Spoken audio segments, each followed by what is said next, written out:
Pasamos pues a la cuarta parte de la reactividad de esta tercera unidad de aldehídos y cetones.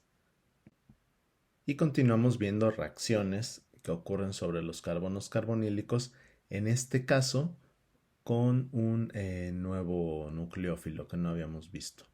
En este caso es el ion cianuro, que es la base conjugada del ácido cianhídrico. El ion cianuro pues tiene esta particularidad de ser un carbono con triple enlace a nitrógeno, en donde el carbono se comporta como un carbanión.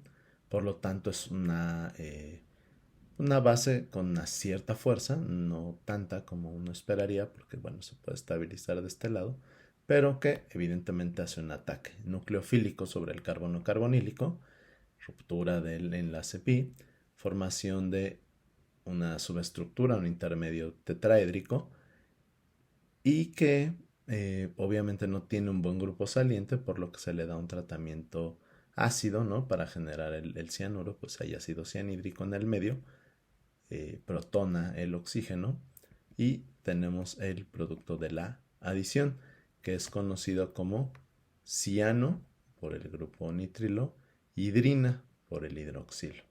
Y se genera, bueno, se regenera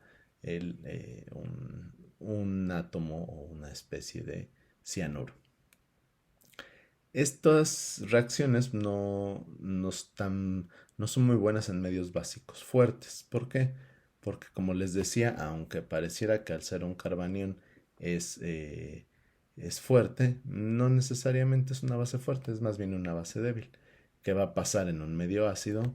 Por ejemplo, si ya se formó la cianohidrina, ¿no? De este ciclo, pues ¿qué va a pasar? Que se va a desprotonar el hidroxilo, ¿no? El enlace, y recuerden siempre, hidrógeno con heteroátomo en un medio básico, pues va a ser el más fácil de romper. Y esto, bueno, por supuesto, genera el ataque o el intento del oxígeno, del oxianión, por compartir los electrones, y eso desplaza el ion cianuro de la molécula y se regresa a lo que probablemente había un inicio, ¿no? Que sería la ciclohexanona. Pero bueno, ¿para qué sirven estas cianohidrinas? Porque son interesantes. En primera instancia, pues en una reacción de hidrólisis ácida, vamos a utilizar agua en medio ácido para romper estos enlaces y fíjense, transformar el nitrilo en un ácido carboxílico. Pasamos de una cianohidrina a un alfa, recuerden, carbono 2, alfa hidroxi ácido. ¿Cómo sucede esta reacción? Pues bueno, como ustedes se imaginarán, pues se protona el nitrógeno en el medio, bueno, hay este ion hidróneo, ¿no? En la combinación de ácido clorhídrico con agua, se protona ese nitrógeno, lo cual genera pues que este carbono tenga un comportamiento más electrófilo. ¿Por qué? Este triple enlace al nitrógeno, bueno, de acá se comporta más o menos como un carbonilo, pero si encima el nitrógeno está cargado, pues le atraen más fuerte los electrones, el carbono se vuelve más susceptible a un ataque nucleofílico, en este caso del agua. Bueno, se rompe uno de los enlaces, ¿verdad? Carbono y nitrógeno, para generar el nuevo enlace carbono-oxígeno. ¿Qué pasa aquí? Pues nosotros, acuérdense, veamos arriba, queremos sacar el nitrógeno y dejar el oxígeno. Entonces, ¿qué tiene que pasar? Pues una transferencia de este protón desde el oxígeno hasta el nitrógeno a partir del agua. Estos compuestos, bueno, pues como ven, van generando el grupo saliente. Tenemos aquí la especie donde ya tengo protonado el nitrógeno, y eso va a ayudar a poder desplazarlo. El oxígeno, de nueva cuenta, el carbono le están jalando, le están atrayendo los electrones, atrae los electrones del oxígeno y va a romper uno de los enlaces del nitrógeno. Aquí, bueno, pues se ve que hay una estructura resonante, que es lo que está pasando acá, y tenemos que, después de varios pasos, en el ataque del agua, terminaremos con el ácido carboxílico. ¿Qué se puede hacer también? Muy interesante porque estos compuestos luego no son fáciles de hacer, que es tener una cianohidrina que si yo la trato en estas condiciones, si lo recuerdan, es una reacción de reducción de hidrogenación de enlaces pi, ¿no? Ustedes igual no saben, pero no recuerdan, los, eh, los dobles y triples enlaces son enlaces pi.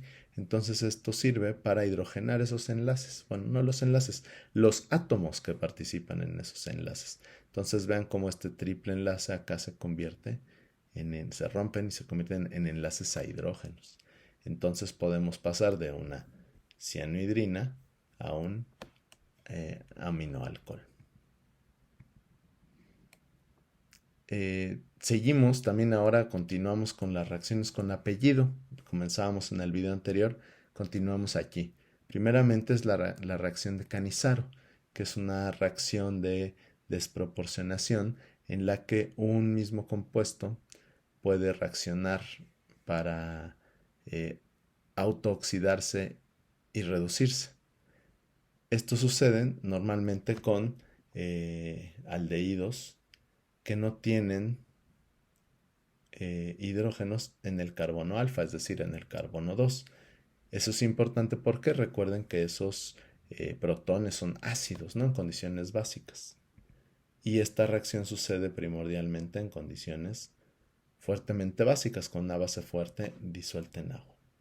¿Qué nos va a dar como productos? Pues ustedes ya deberían saber que da un alcohol primario y la sal correspondiente del ácido, ¿no? El carboxilato. ¿Cómo sucede?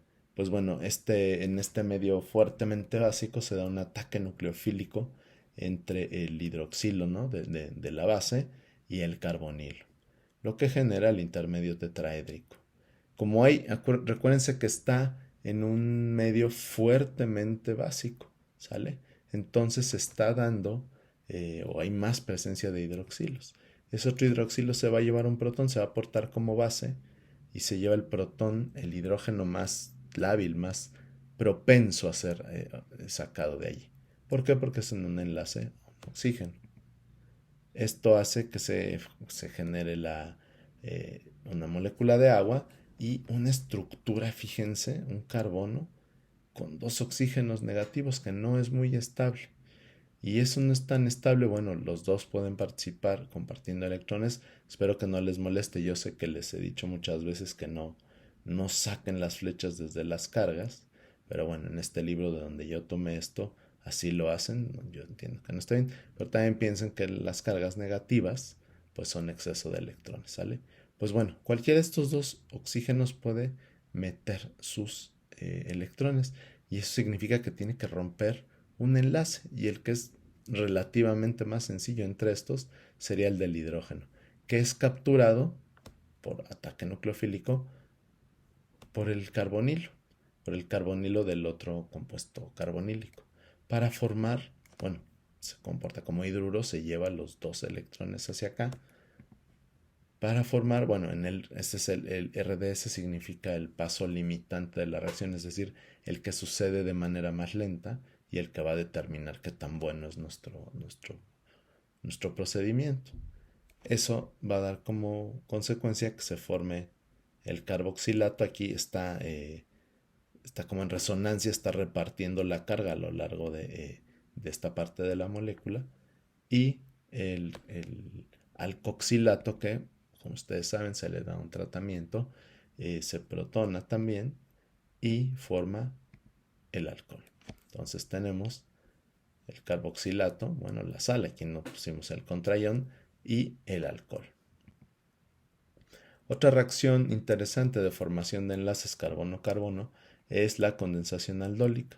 En una condensación aldólica típica tenemos que dos compuestos carbonílicos, uno de preferencia una acetona y otro que tenga un carbono alfa con protones. Y esto se puede realizar en primera instancia ya sea tanto en medio ácido como básico y en la segunda etapa una purificación. Esto da como pie, fíjense, otra vez los códigos de colores, la reacción se da entre el carbono alfa y el carbono carbonílico, que se forma un nuevo enlace ¿sí? Se elonga la cadena y se obtiene un compuesto beta hidrocarbonílico, porque beta sería o hidroxi alfa beta, beta hidroxicarbonílico. Y si recuerdan, bueno, en alguna reacción que se ha hecho en laboratorio, pues se puede deshidratar según las condiciones de reacción, dando lugar a que se obtenga un compuesto carbonílico alfa beta insaturado. También se pueden hacer condensaciones aldólicas con un enolato que ha sido formado previamente con un metal, porque con un metal pues lo estabilizas como una especie de contraión y que, bueno, va a servir, digamos, medio estabilizar el oxígeno que mete electrones y pam, atácata. Se tiene que usar algún disolvente, de preferencia no próticos, y se purifica. Y se obtienen hidroxil, compuestos beta hidroxicarbonílicos. Beta hidroxicarbonílicos. Aquí, bueno, esto de sin y anti, ¿a qué se refiere? Pues como están, fíjense que pintan como cuñas. Si están de un mismo lado les llaman sin, si están en lados opuestos les llaman anti. ¿Con qué puede suceder esta reacción? Pues fíjense la variedad. Las cadenas, ¿no? En ambos casos de los compuestos carbonílicos, pues bueno, igual pueden ser aldehídos o cetonas. Eh, Otras de las que están presentes aquí, igual pueden ser grupos alquilo, grupos arilo, grupos amina, grupos alcoxi, tioles. Y los metales desde litio, sodio, boro, aluminio, silicio, circonio, titanio, etcétera, hasta el hierro o el zinc, pueden funcionar como contraión para estabilizar ese enolato. Y con esto damos por terminada la cuarta parte de la reactividad de los compuestos carbonílicos como los aldehídos y las cetonas.